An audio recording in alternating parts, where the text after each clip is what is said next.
Hello and welcome along to part 4 of Going Into Black History. You're listening to Bailey Plaskow.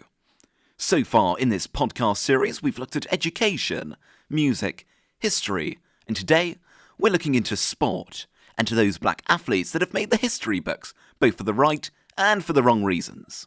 With insights from sports coach Jesse Samra and semi-professional triple jumper Iavian Richardson, we'll also be looking into the modern game. Both professionals will be joining you a little later on to discuss their tales from the past and their visions for the future. Charlotte Hill will also be in the studio to discuss the results from our weekly Twitter poll. Remember, if you've got any questions for us or if you've got a topic that you'd like us to discuss in our next podcast, make sure to tweet those into @GoingInto, and a member of our team will get right back to you. So now just for a quick overview of black history in sport. On February the 13th, 1920, the first successful Negro League was created. On August the 3rd, 1936, Jesse Owens won 4 gold medals in those Berlin Summer Olympics. On April the 15th, 1947, Jackie Robinson was the first African-American to play Major League Basketball. On October the 31st, 1950, Earl Lloyd was the first African-American to play in an NBA game. On July the 6th, 1957, Althea Gibson became the first African-American woman to win Wimbledon. On January the 18th, 1958, Willie O'Ree became the first black player ever in the National Hockey League. On September the 7th, 1960, Wilma Rudolph became the first woman to win 3 gold medals in the Olympics. April the 8th, 1974, saw Hank Aaron break the Babe Ruth's home run record. April the 20th, 1986, Michael Jordan scored 63 points against the Boston Celtics. And on February the 4th, 2006, Lovie Smith and Tony Dungy were the first African Americans to coach in the Super Bowl. Now time for an insight into black footballers and their experiences of the modern game. Earlier this week, Going Into caught up with sports coach Jesse Samra. Levi Sitladin reports. So, I'm here with Jesse Samra. So, Jess, tell us about your passion with sport. My passion with sport, it derives from when I was younger. It's kind of something that I've always done. It's something that I've always naturally been good at. And it's something that I've always thought as, the biggest people in the world, the icons, or the people that you look up to are mainly in sport because it's entertainment. So, for me, the passion for sport comes in just taking part with other individuals from all backgrounds kind of thing. And everybody can kind of connect, and I made a lot of friends through it. Have you ever experienced any direct racism or abuse when you did your degree in sport or throughout your time playing sport? Yeah, I've experienced some occasions personally, playing Sunday football, being of partially mixed race heritage. I do come across some individuals that during a game, it is part of a tactic to try and get into your head, where I've been racially abused, but it's more of a case of I don't think it was their genuine passion. I think it was more of a tactic, but that doesn't then go to say that they're allowed to use it in that derogatory term in that fashion as a means to get ahead or get an advantage. In regards to myself, one of my friends has recently come into a situation which I feel is very, very, very of much of a big situation. It got him into a fight in a football match when we was playing 5-a-side. And it kind of just broke out into a brawl kind of thing. And it was because our team was all mixed race or of black heritage and that team was all white. It seemed like it was whites versus blacks. So in that case, there I would say it doesn't help for us responding to it. And that's what I'd say it's down to. My experiences, it's down to not only the action, it's also the reaction that from ourselves that then escalates the situation. How does it make you feel knowing that even in this day and age, you're sort of getting that racial abuse throughout of football? It just makes me feel like us as human beings aren't progressing anywhere, because obviously statistics state that potentially in the next 100 years, everybody will have some mixed heritage in some way, shape or form.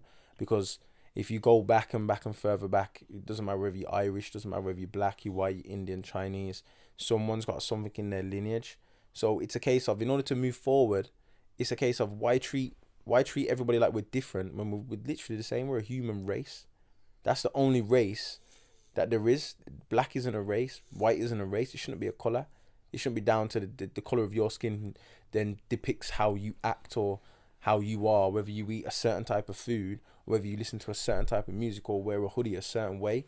And obviously there's a lot going on in America at the moment which suggests otherwise, that people are being oppressed for their colour, and it makes me feel absolutely disgusted. And I feel like in this day and age, especially with entertainment the way it is, and how many different people listen to a broad type of entertainer, then we should have been past that years ago. Do you think there needs to be more done to tackle racism within football?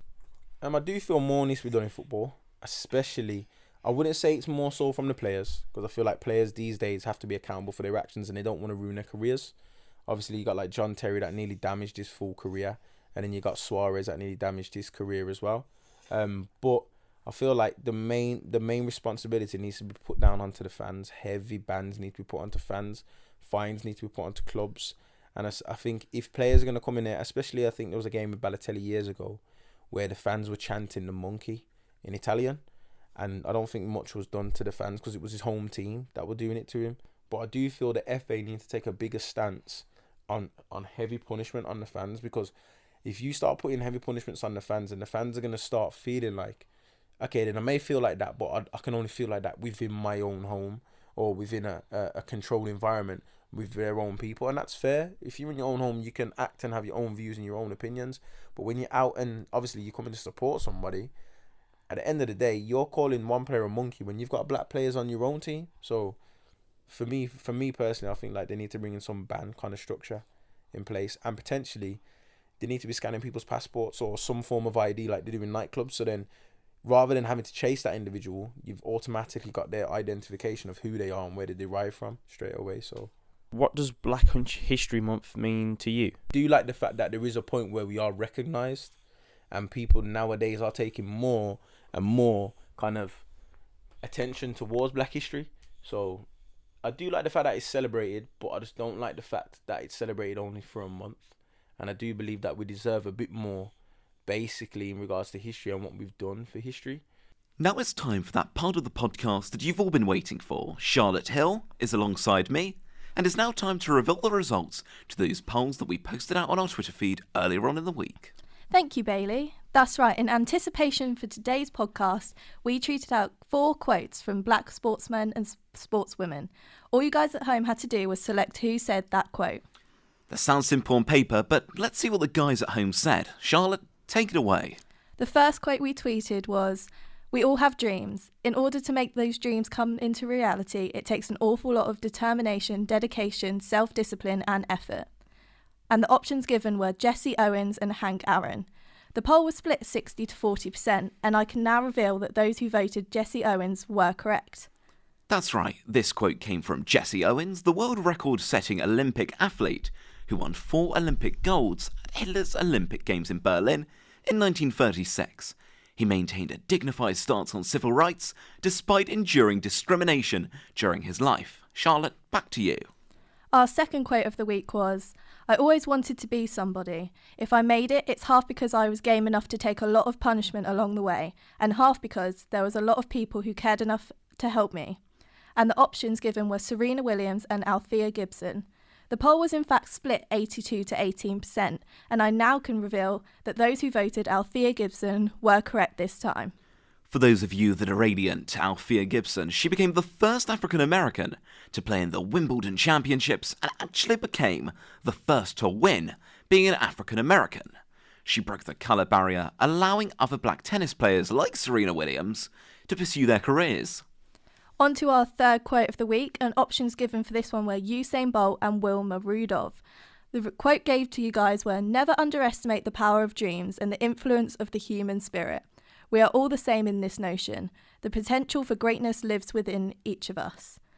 This poll went in favour of Usain Bolt, and I can now reveal those who voted for Bolt were incorrect. That's correct. Wilma Rudolph was the fastest woman in the world at the 1960 Olympics, where she won 3 gold medals. She wore metal braces as a child and was told that she would never walk again. Back to you, Charlotte, for that final quote. Yes, Bailey, the final quote tweeted out this week was, "I realise that I'm black, but I like to be viewed as a person, and that is everybody's wish." The options given for this quote were LeBron James and Michael Jordan.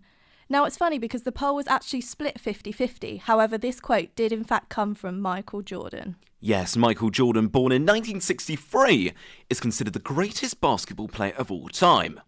He was 6 times NBA champion and played an influential role in popularising basketball in the 1980s and 1990s. Thank you very much, Charlotte. I'll leave you getting on with tweeting out those quotes for our final podcast. Now it's time to give you another insight into Black history in sport. We're now talking triple jumping, and earlier on, I caught up with Avion Richardson, who shared her thoughts on Black History Month.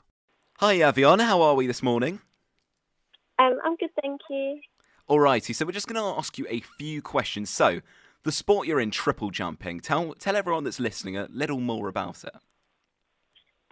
So I've only actually been triple jumping for about 2 years now. Okay.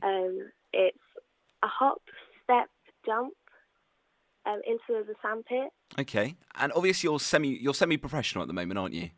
Yeah. So what does that involve? You know, competitions, competing, stuff like that. How's sort of that going? So normally around January to March time, we have our indoor season. Okay. So we just compete indoors. There's like various events, but all the horizontal jumps are there. So our outdoor season begins around April, May. Okay. And would normally finish up around July, August, depending what competitions you want to do.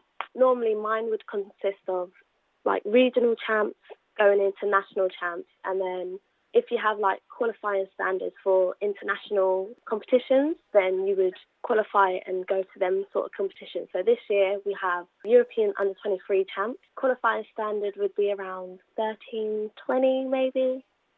So the standards haven't come out yet, but you would have to get that before a certain date, and then you can go into international competitions. Was there a key black athlete that inspired you as a kid when you were younger? I had two. Okay, tell us about them. The first one in my mind was Beijing Games.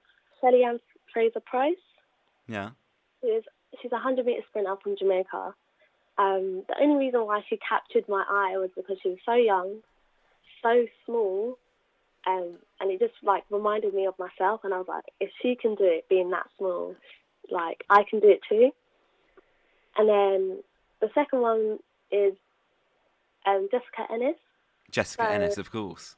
She was quite small as well, very powerful, and like the fact that she could do so many events and still come out on top just wooed me over really, and that's why this was my sport. Of course, with London 2012, obviously Jessica Ennis was the face of Team GB, wasn't she? A few years back. In terms of black athletes, do you think that the industry is more inclusive than it was, say, 20, 30 years ago? Obviously, you're only young anyway, so you wouldn't have been around in those times. But do you see it becoming a more diverse sort of community?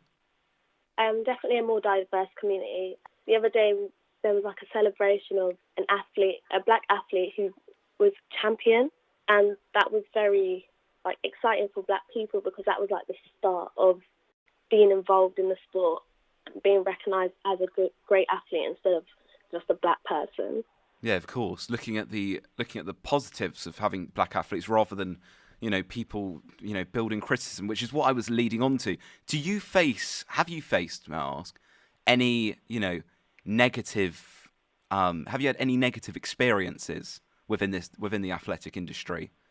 For me, no. No. I think only because I'm a girl. Okay. So you don't really get negative connotations against women anyway. I reckon if I was a male, then I would have got negative influences on me. What does Black History Month mean to you on a personal level?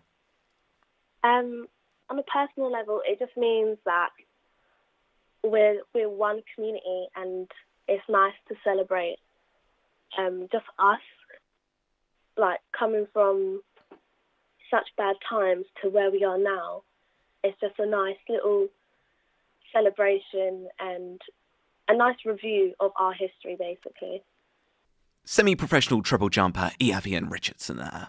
As for this podcast, though, that's all we've got time for today. We'd just like to say thank you to anyone that's participated both in this podcast and in the previous ones. A special mention to also sports coach Jesse Samara and semi-professional triple jumper Iavian Richardson.